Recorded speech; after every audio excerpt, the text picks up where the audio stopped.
ప్రత్యేకమైనటువంటి వందనాలు తెలియజేస్తాను. అందరికి వందనాలండి అమ్మా, అందరికి వందనాలమ్మా, అందరికి వందనాలు. మంచిది, దేవునికి స్తోత్రం. మా ప్రియులు ముత్యాలు గారు కూడా ప్రత్యేకమైనటువంటి వందనాలు. వారు బాప్తిసం తీసుకోవడానికి ఎప్పుడో నాకు చెప్పారు. కొన్ని కారణాలు బట్టి వారు కొంచెం ఏదైతే విగ్రహ సంబంధమైనటువంటి ఆలోచనలు ఉన్నాయో దానికి కొంచెం అలవాటు పడి, లేదంటే అటు రీతిలో వాళ్ళు వెళ్ళడం ద్వారా కొంచెం లేట్ అయింది. ఏది ఏమైనాను ముత్యాలు గారు త్వరగా బాప్తిసం తీసుకోవాలి. దేవునికి అయ్యా అయ్యా ఓకే సార్, ఓకే సార్. దేవునికి స్తోత్రం. ఇంకా సమయం వృధా చేయకుండా త్వరగా దేవుని వాక్య సందేశాన్ని మనం వెళ్ళిపోదాం. చెప్పినటువంటి సాక్ష్యాన్ని బట్టి చదువుదాం. ఎఫెసీ పత్రిక 3వ అధ్యాయము 20వ వచన భాగం. The book of Ephesians chapter number 3 verse 20. అమ్మా తల్లి గారు కాసేపు కూర్చోండి. అమ్మ రెండు కూర్చోండిరా. ఎఫెసీ పత్రిక 3వ అధ్యాయం 20వ వచన భాగం. మనలో కార్యసాధకమైన తన శక్తి చొప్పున మనము అడుగు వాటన్నిటికంటే ఊహించు వాటన్నిటికంటేను అత్యధికముగా చేయి శక్తి గల దేవునికి క్రీస్తు యేసు మూలముగా సంఘములో తరతరములు సదాకాలము మహిమ కలుగును గాక. ఆమేన్. చిన్న ప్రార్థన. పరిశుద్ధమైన మా తండ్రి నీకు వందనాలు. కొద్ది నిమిషాలు ప్రభువా నీ మాటలు ధ్యానించుచుండగా మీరే నాతో మాతో అందరితో సూటిగా తేటగా మాట్లాడు. ప్రాముఖ్యంగా నాయన మా ప్రియుల సహోదరి దేవి గారి కుటుంబంలో నాయన ఎన్నైతే సమస్యలు, శోధనలు, ఇరుకులు, ఇబ్బందులు ఉన్నాయో అన్ని విరిగిన దేవుడు తండ్రి ఈ రోజు నీ సన్నిధానంలో నాయన ఇటు రీతిలో మేమందరం చేరి ప్రార్థించడానికి ఇచ్చిన ధన్యతకి స్తోత్రాలు ఇస్తూ ఏస్తున్నాములో ఇచ్చిన మా పరమ తండ్రి ఆమేన్. ప్రియ దేవి పిల్లలను గమనించండి. ఈ రోజు మన ప్రియులు ఏర్పాటు చేసుకున్నటువంటి ఈ ప్రార్థన కూడికలో కొద్ది నిమిషాలు దేవుని మాటలు మనం వినబోతా ఉన్నాం. దేవునికి స్తోత్రం. ఈ కూడిక యొక్క ముఖ్య ఉద్దేశం ఏమిటని అడిగితే, నా దేవుడు నా జీవితంలో జరిగించిన కార్యాన్ని బట్టి కృతజ్ఞత కూడికగా నేను దేవుని నామాన్ని గణపరుస్తూ ఉన్నాను. హల్లెలూయా. ఇందాక సిస్టర్ గారు చెప్పినటువంటి సాక్ష్యాన్ని బట్టి గాని, అలాగే కీర్తన చెప్పినటువంటి సాక్ష్యాన్ని బట్టి గాని దేవుడు వారి కుటుంబంలో ఎవరైతే మార్పు చెందలేదో వారు త్వరగా మార్పు చెందుదురుగాక. వారి జీవితాల్లో కార్యములు జరిగించునుగాక. నా ప్రభు వారి జీవితాల్లో అనేకమైనటువంటి గొప్ప కార్యాలు జరిగించునుగాక. వారికున్న ప్రతి రుణ బాధలని ప్రభు తీర్చునుగాక. దేవునికి స్తోత్రం. ఇంకా కీర్తన చదువులో నా ప్రభు సహాయం చేయనుగాక. ఒక మంచి జాబును ప్రభు వారికి ఇచ్చునుగాక. చెప్పండి గట్టి హల్లెలూయా. ప్రాముఖ్యంగా నేను అదే చెప్తున్నాను, ప్రభు వారిని మందిరానికి నడిపించును గాక.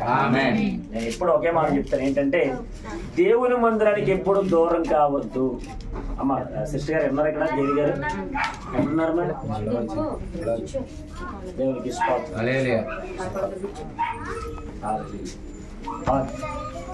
మనము దేవుని మందిరానికి ఎప్పుడు దూరం కాదు. నేను ప్రతిసారి ఎప్పుడు ప్రార్థన చేయడానికి వచ్చిన ఇదే మాట చెప్తా. దేవునికి మరో మాట చెప్తాను, కానుకలు ఇంపార్టెన్స్ కాదు. నువ్వు దేవునికి ఇచ్చేటువంటి కానుకలు చూడట్లా ప్రభు నిన్ను. అమ్మా కానుకలు అనేది ఇంపార్టెన్స్, మీరు ఇంపార్టెంట్. దేవునికి ఇస్తారు.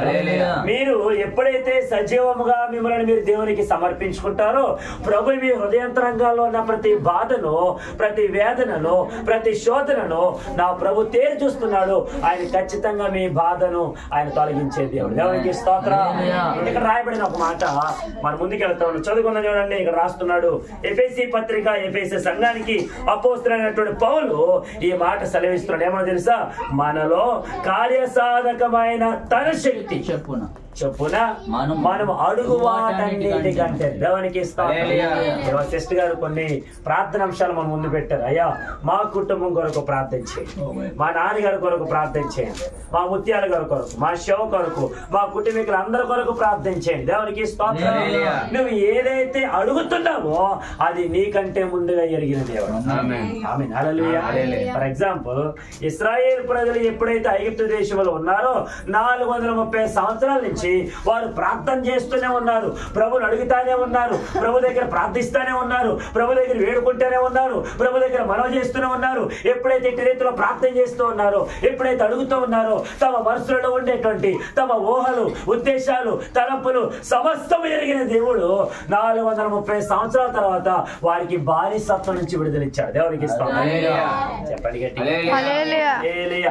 మీరు అడగచ్చు, అయితే ఈ 430 సంవత్సరాలు వారు ఎప్పుడు కూడా ప్రార్థన చేయలేదంటే చేసే ఉండొచ్చు, మనకు తెలియదు కానీ ఆ ప్రార్థనకి ప్రతిఫలం రాలేదంటే అడిగితే దేవుడు వారిని అక్కడ బానిసలుగా అప్పగించాడు. హల్లెలూయా చెప్పండి, హల్లెలూయా. నేను ప్రతిసారి ఒక మాట తెలియజేస్తా ఉంటాను, ప్రభువే మనలను శోధనకు అప్పగించినప్పుడు ఏ వైద్యుడు కూడా శోధన నుంచి తప్పించలేడు. ప్రభువే మనలను ఒకవేళ ఆ సమస్యలు గుండా వెళ్ళమని చెప్పినప్పుడు ఎవరు కూడా మనల్ని బ్రతికించలేరు, ఎవరు కూడా మనల్ని కాపాడలేరు, మన ప్రభువే కాపాడాలి. దేవునికి నేను అదే చెప్తా ఉంటాను. అవ్వమ్మ గారు బ్రతుకున్నటువంటి దినాలలో ప్రతి నెల ఆగకుండా కృతజ్ఞత కొడుకులు నెల కొడుకులు జరిగేది. ఆమె నేను అదే సిస్టర్ గారికి ఇప్పుడు వచ్చిన ప్రార్థన చేసినప్పుడు చెప్తానమ్మా, మన ఇంట్లో ప్రార్థన కూడిక జరగాలి. ప్రార్థన కూడా ఎప్పుడు సెప్టెంబర్ నెల నుంచి ఆవిడ పెట్టుకుంటానండి. అక్టోబర్ వచ్చింది అమ్మ, అక్టోబర్ పెట్టుకుంటానండి. అమ్మ నవంబర్ వచ్చింది పెట్టుకుంటానండి. ఒకరోజు డేట్ కూడా ఇచ్చారు. దేవునికి స్తోత్రం, గట్టిగా హల్లెలూయా. మరి ఎందు నిమిత్తమో ఈ కార్యం ఇంత లేట్ అయింది అయినప్పటికైనా ప్రభువు మరలా మనకు ఒక అవకాశం ఇచ్చాడు. దేవునికి స్తోత్రం, గట్టిగా హల్లెలూయా. ఇక్కడ అపోస్తలుడైన పౌలు ఎఫెసీ సంఘానికి రాస్తున్నాడు, మనలో కార్యసాధకమైన తన శక్తి చొప్పున. అంటే ఇప్పుడు మనలో కార్యసాధకం చేసేది ఎవరో తెలుసా? నా దేవుని శక్తి. దేవునికి స్తోత్రం. మీరు ప్రతిరోజు క్రమం తప్పకుండా పనికి వెళ్తున్నారు, వస్తూ ఉన్నారు. ఉదయకాలం, సాయంకాలం, మధ్యాహ్న కాలం అన్ని వేళలలో మీరు ఎంత పని చేసినా, ఎంత డబ్బు సంపాదించినా, ఎన్ని రీతిలుగా అప్పులు తీరుతాయి అనుకున్నా మన పనిని నెరవేర్చేటువంటి దేవుడు ఆయన ఉన్నాడు. దేవునికి స్తోత్రం, గట్టిగా హల్లెలూయా. ఇందాక సహోదరి కీర్తన చెప్తా ఉంది, మేము గతించినటువంటి 4 నెలలుగా దేవుని సన్నిధానికి క్రమముగా వెళ్ళలేకపోయాం కొన్ని అనివార్య కారణాలు బట్టి. చెప్పండి గట్టిగా హల్లెలూయా.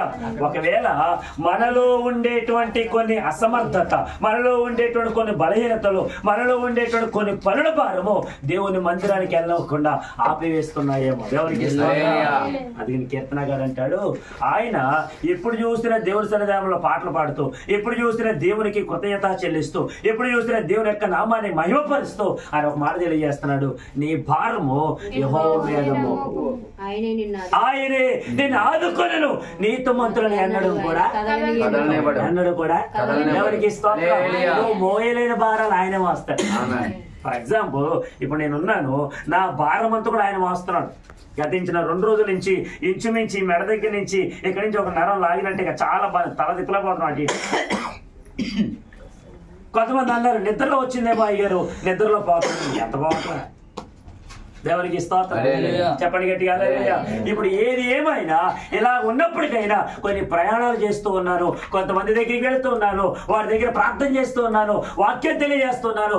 ఏది ఏమైనా ప్రభు నాకు చక్కటి ఆరోగ్యం ఇచ్చాడు. దేవునికి స్తోత్రం, చెప్పండి గట్టిగా హల్లెలూయా. ఎవరో మన భారాన్ని తీయలేరు, ఎవరు మోయలేరండి. మాస్తారా మోయలేరు, చెప్పాలి, మోయలేరు. ఇందాక సోదరు చెప్పిన మాట ఏంటంటే, మా మామగారు చేసినటువంటి ఏ అప్పు అయితే ఉందో అప్పులన్నీ మా అమ్మగారే తీరుస్తున్నారండి. Yes, that's right. చేసినటువంటి అప్పుల భారాన్ని ఎవరు తీర్చాలి? బ్రతుకున్న పిల్లలే తీర్చాలి. ఎవరో ఒక వ్యక్తి అన్నాడంట, బ్రతుకున్నటువంటి తల్లిదండ్రులు ఆ బ్రతుకున్న దినాలలో వారు సంపాదించిన ఆస్తికి కుమారులు కుమార్తెలు అప్పుదారులు అయితే చనిపోయిన తర్వాత వారు అప్పులు కూడా తీర్చాల్సిన బాధ్యత ఎవరిది? పిల్లలది. ఎవరిదండి? పిల్లలు. దేవునికి స్తోత్రం. నేను ఇంకో మాట కూడా చెప్తాను, ఒకవేళ వాడు సంపాదించిన ఆస్తి ఒకరు మీరు తీసుకోకపోయినా చేసినటువంటి అప్పులు మాత్రం ఖచ్చితంగా తీర్చాలి. చెప్పండి హల్లెలూయా. ఎందుకంటే చనిపోయిన తర్వాత వారు పరలోకరానికో లేదంటే ఆ మహిమ ప్రవేశానికి వాళ్ళు వెళ్ళిపోయారు కనుక బ్రతుకున్న మనమైన అప్పులన్నీ తీర్చేవారిగా బాధ్యతగా మనం ఉండాలి. దేవునికి స్తోత్రం. ఆ బాధ్యత అక్కగారులు మనం చూస్తా ఉన్నాం. మరి ఇంటి బాధ్యత ఆవిడ తీసుకున్నారంటే మరి మిగిలిన వాళ్ళందరూ ఏం చేస్తున్నారు? వాడు పని చేస్తున్నారు. చెప్తున్నాను దేవునికి స్తోత్రం. మరి మిగిలిన వాళ్ళందరూ కూడా ఏమైనా బాధ్యత తీసుకున్నారు. ఎక్కడి వరకు తెలుసా? సంపాదించినంత కూడా. ఓకే, దేవునికి స్తోత్రం. చెప్పినాను సార్, నేను అదే చెప్తాను. హల్లెలూయా. సంపాదించినంత కూడా ఏమో నాకు తెలియకపోవచ్చు, ఇస్తున్నారేమో. దేవునికి చెప్పండి. ఇచ్చేదేమో కొంత. అమ్ముతారు కరెక్టే కదా. ఇచ్చేదంతా కొంత. చెప్పండి, మీ మాట చెప్పండి, పర్లేదు. కొంత హల్లెలూయా. ఎందుకు ఈ మాట చెప్తున్నానంటే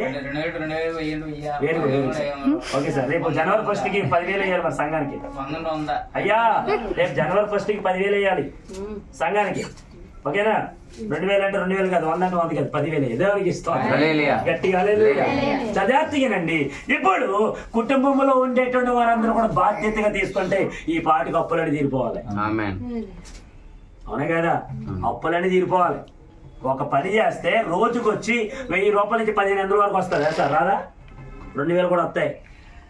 దాంట్లో ఒక 1,000 రూపాయలు దాచిపెట్టినా, ఒక 1,000 రూపాయలు ఖర్చు పెట్టినా, ఇంచుమించు 1,000 రూపాయలు అలాగే నెల నెల దాస్తే ఒక 30,000 ఎందుకు అవదండి? అప్పు ఎందుకు తీరదండి? దేవునికి స్తోత్రం. కొంతమంది డబ్బులు చూడగానే ఆశ ఎక్కువైపోద్ది. ఈ డబ్బును చూడగానే ఒకే ఇద్దామని చూద్దామని అని అనుకుంటున్న సమయాల్లో మళ్ళీ ఏదో ఒక అవసరం వస్తుంది. ఇచ్చేటువంటి చేతి నుంచి మరలా తీసుకునేటువంటి చేతి వరకు వచ్చేస్తాం. ఇవ్వబుద్ధి కాదు డబ్బులు. తీసుకునేటప్పుడు అయితే మాట్లాడట్లేదు. తీసుకునేటప్పుడు అయితే నీకెందుకు అక్క, నేను లేనా, నన్ను నమ్మచ్చు కదా అంటాడంట. నీకెందుకు, నేను ఇచ్చేస్తాను కదా అంటాడంట. అంతా అయిపోయింది. ఎరా డబ్బులు రా, కొంచెం అవసరం వస్తుంది నాకు, మరి చూసుకోవాలి, నేను అవన్నీ చేయాలి కదా, మరి ఇప్పుడు అప్పుడే అవ్వదు నాకు. దేవునికి గట్టిగా హల్లెలూయా. నేను మా అక్కగారి దగ్గర నుంచి ఒక 1,000 రూపాయలు అప్పు తీసుకున్నా. హల్లెలూయా. మా అక్కదే చెప్పాను, నీకు ఎందుకు నేను ఖచ్చితంగా ఇస్తాను. ఇప్పుడు 3 నెలలు అయింది అవుతుంది మా అక్క దగ్గర నుంచి. దేవునికి ఇస్తా మాట అడుగుతా ఉంటది, ఎందుకు రా నీకు డబ్బులు అని. కొంచెం అవసరం తక్క ఇవ్వాలని. మరి ఎప్పుడే మా అక్క ఎప్పుడు ఇస్తామని అడగదు, నేనే మామూలుగా ఇచ్చేస్తా నాకంట. ఇప్పుడు వచ్చి ఒక 1,000 రూపాయలు, 1 రూపాయి ఇవ్వాలి నేను. దేవునికి ఇస్తాను. చెప్పండి గట్టిగా. ఎందుకు ఈ విషయాన్ని చెప్తున్నానంటే, మన ప్రభువు మనం అనుకున్న దానికంటే, మనం అడుగు వాటికంటే, మన మనసులలో, మన తలంపులలో, మన ఊహలలో మనం ఏది అనుకుంటున్నామో వాటన్నిటినీ ఎరిగిన దేవుడు. దేవునికి స్తోత్రం. నువ్వు అనుకుంటే జరిగేది కాదు కార్యం. నిజం చెప్పాలంటే ఈ నెలలో కూడా ప్రార్థన జరగకూడదు. అసలు పెట్టుకుందామా వద్దా అనేటువంటి సందేహంలోనే ఇప్పటికీ ప్రార్థనలు జరుగుతుంది. అవునా కదా? ఇంకా సందేహం అసలు మా ఇంటి దగ్గర ప్రార్థన జరుగుతుంది. ఈరోజే మనం అడుగుతున్న వాటన్నిటినీ ఆయన ముందుగానే ఎరిగిన దేవుడు. దేవునికి స్తోత్రం. అసలు మోషే తన ప్రజలైన వారి గురించి ఎప్పుడో మర్చిపోయాడు. ఇశ్రాయేలు ప్రజలు 40 సంవత్సరాల కాలంలో ఈ మోషే ఐగుప్తు దేశంలో ఉన్నప్పుడు ఎంతగానో పాటుపడ్డాడు, శ్రమ పడ్డాడు, కష్టపడ్డాడు. ఏదో బ్రతికించేద్దాం, ఏదో వాళ్ళందరూ కూడా మంచిదారి తీసుకొద్దాం, వాళ్ళు విడిపెద్దాం అని అనుకుని తన యొక్క తెలివితేటలతో, తన యొక్క శక్తితో, తనకున్న బలముతో ఏదో చేద్దాం అనుకున్నాడు. ఏదో చేయబోయి అక్కడి నుంచి పారిపోయి అరణ్యానికి వెళ్ళిపోయాడు. దేవునికి స్తోత్రం. అరణ్యానికి వెళ్ళిపోయి 40 సంవత్సరాలు కాపురం ఉన్న తర్వాత అక్కడ ఉండేటువంటి యొక్క శిష్యాన్ని పెళ్లి చేసుకున్న తర్వాత ఆ 40 సంవత్సరాల కాలంలో కుమారులు పుట్టారు, గొర్రెలు మేపుతూ ఉన్నాడు, బాబుల దగ్గర ఉంటున్నాడు, అన్ని రకాలుగా లైఫ్ అంత బాగుంది. 80 సంవత్సరాల ప్రాయం వచ్చేసరికి మరలా నా దేవుడు మోషేతో మాట్లాడతాడు. దేవునికి స్తోత్రం. ఏ ప్రజలను అయితే మర్చిపోయి, ఏ దేశాన్ని అయితే విడిచిపెట్టి నువ్వు ఎంతైతే సంబరపడిపోయి ఏదైతే హ్యాపీగా బ్రతుకుతున్నావో ఇప్పుడు మరలా నా దేశానికి పంపిస్తాను. గట్టిగా హల్లెలూయా. సేవ్ చేస్తానని, రక్షిస్తానని చెప్పిన మోషే మర్చిపోయి ఆ అరణ్యానికి పారిపోయాడేమో. వాగ్దానం చేసిన దేవుడు మర్చిపోవాలా? హల్లెలూయా. చెప్పండి గట్టిగా హల్లెలూయా. ఈ మోషేని మరలా ఐగుప్తు దేశాన్ని పంపించాడు. ఐగుప్తు దేశానికి వెళ్ళి మరలా వారితో మాట్లాడి, రాజుతో మాట్లాడి, అక్కడ మంత్రితో మాట్లాడి, వారందరి దగ్గర మాట్లాడి, ఇదిగో నా ప్రజలను నా దేవుడు ఆరాధన చేయడానికి తీసుకెళ్ళమంటున్నాడు, మేము వెళ్ళిపోతామంటే రాజు ఒప్పుకోవాలా? హల్లెలూయా. చెప్పండి గట్టిగా. రాజు యొక్క ఆలోచన ఎరిగిన దేవుడు ఆ ఐగుప్తు దేశంలో 10 సూచక్రియలు చేసిన తర్వాత గాని రాజు మనసు మారలా, రాజు హృదయం మారలా, రాజు ఆలోచన మారలా. నా దేవుని యొక్క ఆలోచన మాత్రం ఎప్పుడు ప్రజల వైపే ఉంది. చెప్పండి గట్టిగా హల్లెలూయా. మారని దేవుడవు నీవేనయ్యా, మరుగై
ఎప్పటికీ మనం అడుగుతానే ఉన్నాం, ప్రభా నాకు ఇది కావాలి, ప్రభా నా జీవితంలో ఇది చేయను, ఆయన నా జీవితంలో కార్యం చేయాలి ప్రభా అని దేవుడిని అడుగుతున్నాం. మనం మర్చిపోతాం అడిగి. అవునే కదా, మనం అడిగి ఏం చేస్తాం, మర్చిపోతాం. కానీ దేవుడు ఆ మాట విన్నా దేవుడు అవి మాత్రం ఇప్పుడు మర్చిపోతాం.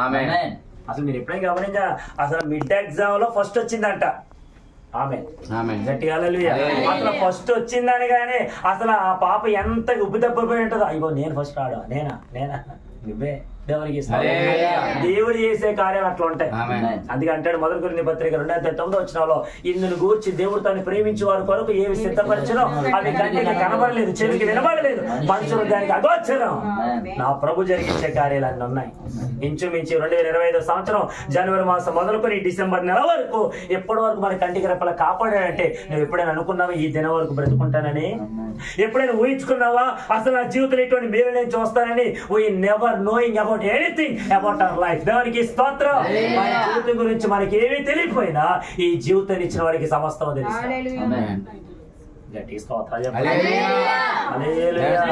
ఆయన ఎరిగిన దేవుడు అండి. అందుకంటాడు, అయ్యా నన్ను మాట చెప్పనవండి ఆయన ఎఫెసీ సంఘానికి అపోస్తలుడైన పౌలు ఈ లేఖ రాస్తూ ఒక మాట తెలియజేస్తున్నాడు. మనలో లేదంటే సాధకమైనటువంటి లేదంటే కార్యాన్ని చేసేటువంటి తన శక్తి చొప్పున బట్టి మన జీవితంలో జరుగుతుంది. దేవునికి మన బలం అనుకుంటామేమో, మన శక్తి అనుకుంటాం, మన తెలివితేటలు అనుకుంటామేమో. ఒకవేళ మిడ్ ఎగ్జామ్ ఆమె ఎలా రాసో నీకు తెలుసు. ఆమె అతను అనుకున్న ఫస్ట్ వస్తుందని మనం రాస్తే ఎగ్జామ్ రాస్తే ఎలా రాస్తాం మనకే తెలుసు. దేవునికి స్తోత్రం. ఒకవేళ అయ్యే పేపర్లో మరలా అసలు ఎలా ఫస్ట్ వచ్చింది అని అనుకుని అయ్యా మళ్ళీ రీకరెక్షన్ చేయండి అంటే దాంట్లో ఎన్ని తప్పులు వస్తాయి, ఎన్ని మిస్టేక్స్ వస్తాయి. అయినా ప్రభు తన కృపను బట్టి మన ఫస్ట్ ర్యాంక్ తీసుకొచ్చారంటే మనం అంటే అంత ప్రేమ ఆయనకి. చెప్పండి గట్టిగా హల్లెలూయా. ప్రార్థించకపోయినా పలకరిస్తూ ఉంటావు, మాట వినకపోయినా కలవరిస్తూ ఉంటావు. ప్రార్థించకపోయినా పలకరిస్తూ ఉంటావు, మాట వినకపోయినా కలవరిస్తూ ఉంటావు. ఎంత ప్రేమ నాపై యేసయ్యా, ఎంత దారి నాపై యేసయ్యా, ఎంత ప్రేమ నాపై యేసయ్యా, ఎంత జాలి నాపై యేసయ్యా. నేనంటే నీకెందుకో ఈ ప్రేమ, నన్ను మరచిపోవెందుకు, ఆలోచే నీకెందుకో యేసయ్యా. దేవునికి స్తోత్రం.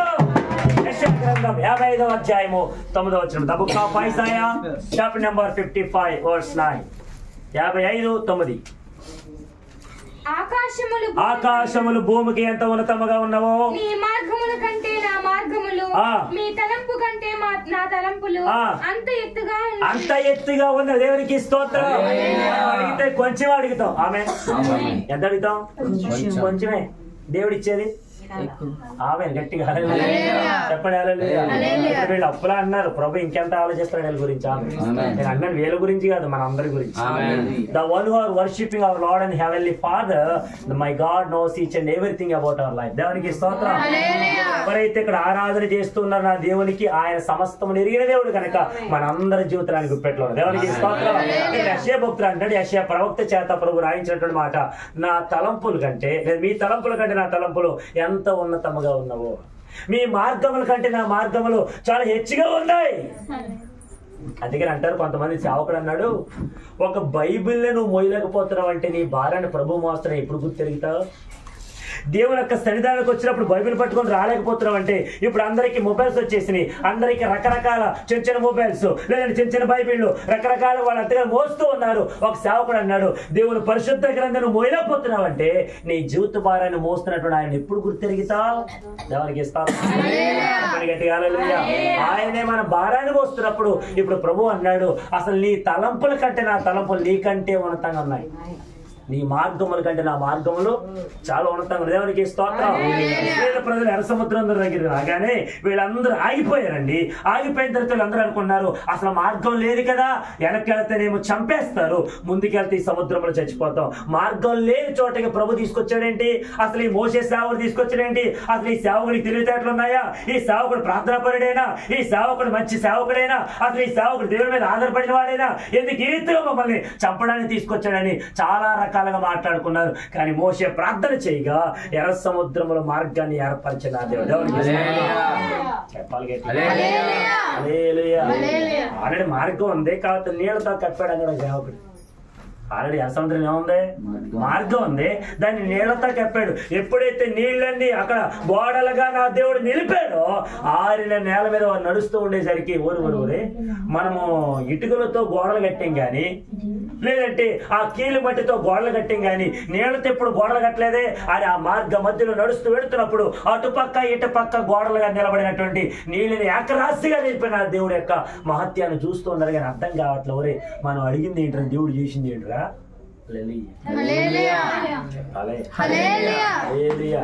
వారు అడిగింది ఏంటి? మార్గం లేదని. ప్రభు ఏం చేశాడు? మార్గాన్ని ఏర్పరిచి అందరికి నడిపించాడు. దేవునికి ఎందుకంటే నా దేవునికి మన మీద ఎన్నో ఆలోచనలు ఉన్నాయి కాబట్టి దేవుని సన్నిధాన్ని ఎప్పుడు నిర్లక్ష్యం చేయొద్దు, ఎప్పుడు చేయొద్దు. నేను మళ్ళీ చెప్తా. దేవునికి స్తోత్రం. అప్పుడు కూడా చెప్తా. నెలలో మొదట ఆదివారం అయినా రండి దేవమ్మ గారు అని. ఈ రోజు వచ్చారా? స్తోత్రం. గట్టిగా ఇంకో మాట కూడా చెప్తా. మనము దేవునికి సమయం ఇవ్వలేనప్పుడు నువ్వు ఎంత సంపాదించినా సరే అది నీకు తక్కువగానే కనబడుతుంది. It's very low amount.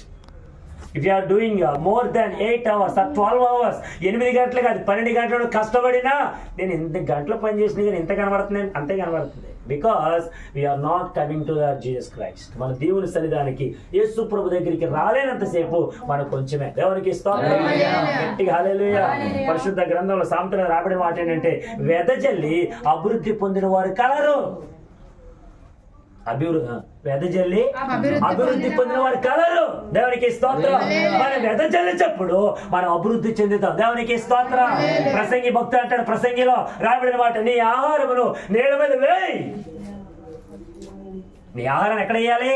నేల మీద వేయి. మరలా నా ప్రభు దాన్ని ఏం చేస్తానంటే నీ చేతికి దాన్ని అందిస్తారు. చూద్దాం ఒకసారి చూద్దాం. ప్రసంగి గ్రంథంలో రాబడిన మాట చూడండి.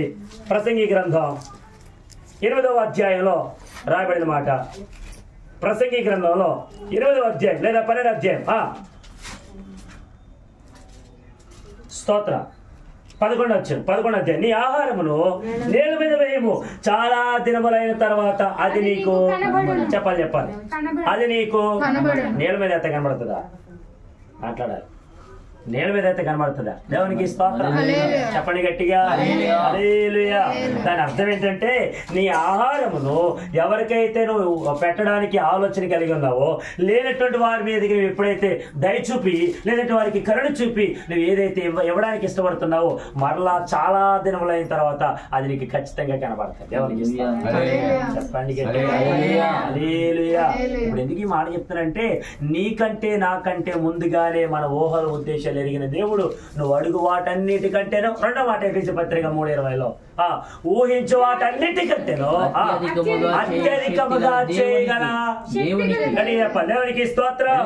నీ ఊహ కంటే, నీ యొక్క తలంపు కంటే, నీ ఆలోచన కంటే అత్యధికముగా చేయగలిగినటువంటి దేవుడు. దేవునికి స్తోత్రం. గట్టిగా హల్లెలూయా. ఒక మాట చూద్దాం చూడండి. చదవడం మాట 19వ అధ్యాయము 26వ వచ్చిన భాగం మత్తయి సువార్త. మత్తయి సువార్త 19వ అధ్యాయము 26వ వచ్చిన భాగం. యేసు వారిని చూచి ఇది మనుషులకు అసాధ్యమే కానీ దేవునికి సమస్తమును సాధ్యమే. దేవునికి స్తోత్రం. గట్టిగా హల్లెలూయా. మానవునికి కొన్ని పరిమితులు ఉన్నాయి. చెప్పాలి. మానవునికి ఏమున్నాయి? మనుషులకి ఏమున్నాయి? కొన్ని పరిమితులు ఉన్నాయి. ఫర్ ఎగ్జాంపుల్ ఈ పాప ఒక టెక్స్ట్ బుక్ ఇచ్చి అమ్మ ఇందులో ఉన్నాయని చదివేమంటే చదువుతుంది. ఎందుకు గుర్తెట్టుకుంటుంది? మన నాలెడ్జ్కి కొన్ని పరిమితి ఉంది. ఫర్ ఎగ్జాంపుల్ ఇప్పుడు అక్క గారికి ఉదయకాలం వెళ్తూ ఉన్నారు, మధ్యాహ్న కాలం వెళ్తూ ఉన్నారు, లేదా 12 గంటలు కూడా వంట అంటే నాకు తెలిసే సాహసం చేసి వండొచ్చు. మన తాహతుకు మించి. దేవునికి స్తోత్రం. 12 గంటలు కాదు, 24 గంటలు వండమన్నా అయ్యో కొంచెం డబ్బులు వస్తాయి కదా, కొంచెం అప్పులు తీరుతాయి కదా, పర్లేదు చేద్దాం అని చెప్పి కొంచెం నడుము నొప్పి వచ్చినా, బలహీనతగా ఉన్నప్పటికైనా, అనారోగ్య పాలప్పటికైనా ఎన్నో రీతిలుగా కష్టపడి ఏదో రకంగా నిద్ర అయినా మానేసి అర్ధరాత్రి వేళ కూడా వంట వండడానికి చాలా మంది చెప్పాలి. ఒక 24 గంటలు పనిచేసిన తర్వాత చూడు నీ ఒళ్ళంతా ఎలా ఉంటుంది, చాలా నొప్పులతో బాధతో అసలు చాలా వరకు మనం నీరసం అయిపోతా ఉంటాం. దేవునికి స్తోత్రం. ఆలోచించండి, మనుషునికి కొన్ని పరిమితులు ఉన్నాయి, నా దేవునికి అసలు పరిమితి లేదు. దేవునికి స్తోత్రం. చెప్పండి గట్టిగా. ఆయన పరిమితులు లేనివాడండి. ఆయన ప్రేమ ఎంతే చూపించాలని ఇప్పుడు అనుకోలే. వాళ్ళు నా సన్నిధికి రావట్లేదు కదా, వాళ్ళు నా దగ్గరికి రావట్లేదు కదా, నన్ను అడగట్లేదు కదా, నా మందిరంలోనికి నివాసం చేయట్లేదు కదా, ఇంక వాళ్ళకి ఎందుకు నేను ఇట్టి రీతిలో సహాయం చేయాలని చెప్పి దేవుడు ఎప్పుడు అనుకోడు. దేవునికి స్తోత్రం. మనమైతే మనుషులుగా మనమైతే ఏం చేస్తాం, వాళ్ళకి సహాయం చేయకూడదండి. వాళ్ళతో ఇంతవరకే మనం ఎక్కువ మాట్లాడకూడదు, ఎక్కువ చదివేయకూడదండి. ఏమంటా ఎక్కువ చనివేయకూడదు. చనివేస్తే చంకెక్కుతారండి, చంకెక్కిన వాడు తలెక్కుతారండి. చాలా రకాలుగా మనము చాలా వరకు ఇలాగే మాట్లాడతాం. దేవునికి ప్రభు ఎప్పుడు కూడా ఆయన మన యొద్దకి రమ్మనే దేవుడు, ఆయన మనల్ని ప్రేమించే దేవుడు, మన హత్తుకునే దేవుడు, మన జీవితాల్లో సమస్తమును జరిగించేటువంటి దేవుడు నజరేయుడైనటువంటి యేసుక్రీస్తు దేవుడు. దేవునికి గట్టిగా హల్లెలూయా. నేను రెండో మాట ఏమన్నానంటే, ఇదిగో నీ ఊహ కంటే కూడా అత్యధికముగా చేయగల కృప కలిగిన దేవుడు, శక్తి కలిగినటువంటి దేవుడు మన నజరేయుడైన యేసు దేవుడు. దేవునికి చెప్పండి గట్టిగా. 19:26 అన్నాడు, ఇది మనుషులకు అసాధ్యమే, నా ప్రభుకు మాత్రం సాధ్యం. వండగొట్టమని. అయ్యా ఈ యొక్క బిడ్డను వేధిస్తున్నటువంటి ఈ దురాత్మ శక్తుల నుంచి మాకు విడుదల కావాలి అని ఎప్పుడైతే వాళ్ళ దగ్గరికి వస్తే వాళ్ళెవరు మనుషులు ఎవరు చేయలేకపోయారు, కానీ నా ప్రభువు దానికి సాధ్యపరిచాడు. దేవునికి అలాగైతే మీకున్న ప్రతి భారమును నా ప్రభు తీసివేయనుగా. నమ్మకం ఉంచండి, నమ్మకాన్ని ఎప్పుడు పోగొట్టుకోవద్దు. యేసు ప్రభు మీద ఆనుకున్నటువంటి మీరు ఎప్పుడు కూడా యేసు ప్రభుని వదలొద్దు. మీ కుటుంబీకులు మారినా మారకపోయినా మనము భయభక్తులు నడిచినప్పుడు వాళ్ళు ఖచ్చితంగా ప్రభు మారిస్తారు. రాబడిన మాట ఏంటంటే, బాలుడి యొక్క నడవడిక, వాడు ఎలా ఉన్నాడు ఏంటో తెలియజెప్పేది ఏంటి, వాడు నడవడిక అది శుద్ధమైనదో కాదో, అది పరిశుద్ధంగా ఉందో లేదో, వాడు ప్రవర్తన బాగుందో లేదో, అదంతా కూడా తెలియజేస్తున్న నడవడిక. దేవునికి స్తోత్రం. ప్రతిసారి చెప్పాను, అమ్మ మీ బాబుని చర్చికి పంపండి, చెల్లిని అన్నయ్యని కలిసి పంపండి అని చెప్పాను. ఇప్పుడు బాబు లేడు, ఉన్నాడా? మొన్న సిస్టర్ గారు చెప్పి చాలా బాధపడతారు, అయ్యా వాడు కూడా మారిపోయాడండి, మా అబ్బాయి కూడా సరిగా మాట వినట్లేదండి, వాడు కూడా వాళ్ళ నాన్నలాగా తయారయ్యాడండి, దయచేసి వాడి గురించి ప్రార్థన చేయండి. దేవునికి స్తోత్రం.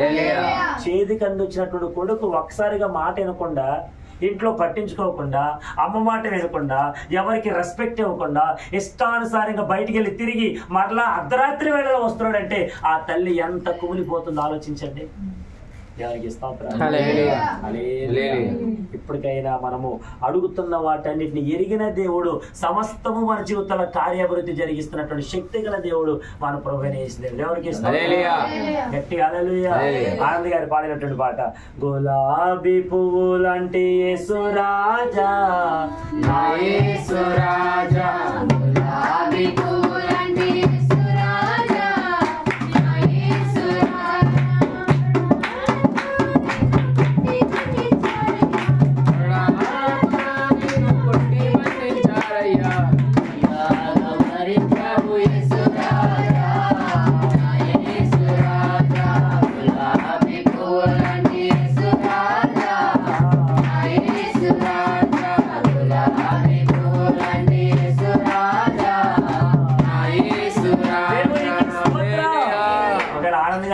ఈ పాట పాడేవారేమో ఖచ్చితంగా. కొన్ని మన జీవితాన్ని మార్పు తీసుకొస్తాయండి. కానీ నా ప్రభు ఎప్పుడు మారలేదు. ఆయన ప్రేమ మారలేదు, ఆయన కృప మారలేదు, ఆయన శక్తి మారలేదు. ఆయన ఎప్పుడు ఏకరీతిగానే ఉన్నాడు. మనమే మారిపోయాం. ఇప్పటికైనా మనము మార్పు తెచ్చుకొని ప్రభు కొరకు బ్రతికిద్దాం. హల్లెలూయా. ఎఫెసీ సంఘంతో రాస్తున్నాడు, ఎఫెసీ సంఘానికి లేఖ రాస్తుంటున్నాడు, మీరు అడుగు వాటన్నిటికంటేనో ఊహించు వాటన్నిటికంటేనో అత్యధికముగా చేయు శక్తి గల దేవునికి, బాగా వినాలి, చేయగల దేవునికి క్రీస్తు యేసు మూలముగా సంఘములో తరతరములు సదాకాలము మహిమ కలుగునుగాక. దేవునికి చెప్పండి గట్టిగా. మన జీవితాల్లో ప్రభు జరిగించిన ప్రతి దానికి దేవునికి మాత్రమే మహిమ రావాలి, మనుషులకు కాదు. మన వల్ల ఏ కార్యం జరగదు, మళ్ళీ చెప్తున్నాను, మనుషుల వల్ల ఏ కార్యం జరగదు, ప్రభువు తప్ప మనకి ఎవరు సహాయం చేసేవాడు ఎవరు. దేవునికి మనుషులు నమ్మద్దు, మోసపోతాం. మనుషులు నమ్మద్దు, దేవునికి హల్లెలూయా. ఈ రోజున మనుషులు ఏ మాట అయితే చెప్పి రేపొద్దున మాట మార్చేస్తారు. మనుషులు ఈ రోజున ఉండేటువంటి ఆ సంతోషం రేపటి దినమున ఆ సంతోషం లేకుండా చేస్తారు. మనుషులు వాళ్ళకి ఇచ్చి ఎన్నో రీతిలుగా అనేకమైనటువంటి మాటలని నీకు ఆ రోజు సహాయం చేశారు కదా, ఆ రోజు నేను నిలబెట్టారు కదా, ఆ రోజు నేను నడిపించారు కదా, అసలు నేనే లేకపోతే నువ్వేమైపోయేదానివి అన్నట్టుగా మాట్లాడతారా. దేవునికి నా ప్రభు ఎప్పుడు ఒకే రీతిగా మాట్లాడుతున్నాడు, నేను నీకు సహాయం చేసే దేవుడు. దేవునికి గట్టిగా హల్లెలూయా. కీర్తనగా ఏమన్నా చూద్దాం. చూడమాట 103వ సంకీర్తనలో రాయబడిన ఒక మాట, చాలా అద్భుతమైనటువంటి మాట, 14వ వచన భాగం. 103వ సంకీర్తన 14వ వచనం. మనము నిర్మింపబడిన రీతి ఆయనకు తెలిసే ఉన్నది. మనము మట్టివారమని, మనము నిర్మింపబడిన రీతి, మనం ఎలా రూపించబడ్డామో, ఎలా నిర్మించబడ్డామో, మనకు ఏ రీతిగా తయారు చేయబడ్డామో అన్ని ఆయనకి తెలుసు అంట.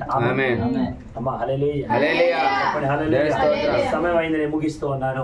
మనం నిర్మింపబడిన ఆయన రీతి ఆయనకి తెలిసిందంటే మనం ఏం చేస్తామో తెలీదా? తెలుసండి. అంటే మన నిర్మాణకుడు ఆయన. దేవునికి రెండు మాట ఉంది, మనము మట్టివారమని ఆయన జ్ఞాపకం. He was remembering who am I. దేవునికి స్తోత్రం. ఎవరో ఆయనకి తెలుసు. నువ్వెవరో ఆయనకి తెలుసు, ఎందుకంటే ఆయన నిర్మించాడు, ఆయన చేశాడు. దేవునికి స్తోత్రం. హల్లెలూయా. మన వేదన, మన బాధ, మన దుఃఖం, మన శ్రమ సమస్తమును ఆయనే జరిగాడు. దేవునికి స్తోత్రం. ఎందుకంటే ఆయన మనుషుడు ఈ లోకానికి దిగి వచ్చాడు, ఆయన కూడా శ్రమలు అనిపించాడు, ఆయన కూడా బాధలు అనిపించాడు, ఆయన కూడా కష్టమే అనుభవించాడు, ఆయన కూడా పని చేశాడు. ఏ పని చేశాడండి యేసు ప్రభు? అమ్మా మిడ్ టర్మ్ లో ఫస్ట్ వచ్చిన పాప యేసు ప్రభులు ఏ పని చేశారు? వడ్రంగి పని చేశారు. తనకు తల్లి అయినటువంటి మరియను, తన సహోదరులను అందరూ కూడా పెంచి పోషించాడు ఆయన. దేవునికి యోసేపు పెళ్లి చేసుకున్న తర్వాత ఆ యోసేపుకి మరియమ్మకి కనినటువంటి బిడ్డలు అక్కడ ఇంచుమించు అందరూ ఉండగానే ఆ యోసేపు కొన్ని దినములైన తర్వాత, కొన్ని సంవత్సరాలైన తర్వాత, ఆయన చనిపోయిన తర్వాత ఇప్పుడు ఆ తల్లి గారిని, తన అన్నదమ్ములను అందరూ కూడా యేసు ప్రభువే పని చేసి పోషించాడు. మరి ఆయనే అంత కష్టపడి ఆ శ్రమను అనిపించినప్పుడు నీ శ్రమ తెలీదా? నీ బాధ తెలీదా? నీ దుఃఖం తెలీదా? మనకు ముత్యాల గారి గురించి తెలీదా? దేవునికి చెప్పండి గట్టిగా. వీళ్ళందరూ మారాలి. అసలు మీరు విదేశాల్లో ఎంత కష్టపడ్డా నాకు తెలియదు, కానీ ఎక్కడుండి మీ అమ్మగారు ఎంతో కష్టపడ్డారు వీళ్ళ గురించి, చాలా కష్టపడ్డారు. అసలు ఈయన గురించి కంటే చిన్నబ్బాయి గురించి ఎంతో కష్టం, చాలా కన్నీరు కాచారు ఆవిడ. ఒక ఇంటి వాడు అవ్వాలి, మంచిగా ఉండాలి, పొజిషన్ లో ఉండాలి, ఎంతో ఆలోచన చేశారు ఆవిడ. దేవునికి తల్లి గారి పోయిన తర్వాత వీళ్ళందరూ ఏదో 4 దిక్కులకి 4 వెళ్ళిపోయినట్టుగా అందరూ మారిపోయారు. దేవునికి అందుకని ఇంటికి పెద్ద తలకి లేనప్పుడు ఒక తలకి తెచ్చుకోమన్నారు. అది అమ్మా నేను అంటుంది ఆవిడ, ఆయన పెద్ద తలకాయ ఏంటి ఎక్కడ పని పట్టుకున్నారు, పెద్ద తలకాయ. దేవునికి స్తోత్రం. ఇద్దరు నడిపించే నాయకురాలే లేదు కదా, ఆమె ఉన్నారా? తెలియదు. దేవునికి స్తోత్రం. ఇప్పుడు ఆ తల్లి గారు లేనప్పుడు ఈ లోటేంటి ఇప్పుడు వీళ్ళు కూడా ఇంకా అర్థం కావాలి. దేవునికి స్తోత్రం. అందుకని తల్లిదండ్రులు బ్రతుకుండగానే విలువేంటో తెలుసుకోవాలంటారు పెద్ద. చనిపోయిన తర్వాత ఎంతగా ఏడ్చినా, ఎంత కన్నీరు కాచినా, they will not come back. వాళ్ళు ఎప్పుడు కూడా మళ్ళీ తిరిగిరా, మనం అక్కడికి వెళ్తాం. కాబట్టి ఇప్పటికైనా మార్పు చెందాయి ముత్యాలు గారు. శివ ఇక్కడ లేడు, శివ కూడా చెప్పాలి. నాన్నగారు ఇక్కడ లేడు, నాన్నగారికి చెప్పాలి. మీ మేనవాళ్ళు ఇక్కడ లేడు, మనోడికి చెప్పాలి. అందరూ మార్పు చెందాలి, కుటుంబం మారాలి, రక్షణ పొందాలి, ప్రభు కొరకు బ్రతకాలి, అందరు కలిసి చర్చికి రావాలి. మీరు అడుగు వాటన్నిటికంటేనో ఊహించు వాటన్నిటికంటేనో గొప్పగా కార్యాభివృద్ధి చేసేటువంటి శక్తి కలిగిన దేవునికి ఎప్పుడు యుగ యుగముల మహిమ కలుగును గాక. ఆ మహిమ మనం చెల్లించదుము గాక. అట్టి కృప అట్టి ఆశీర్వాదాలు ప్రభు మనందరిపై ముఖ్యంగా కూడికి ఏర్పాటు చేసుకున్న దేవుని గారి కుటుంబానికి నిత్యము కలుగును గాక. ఆమేన్. ఆమేన్. ఆ మంత్రము ప్రభు మాటలు మనం ఇంట్లో దీవించును గాక.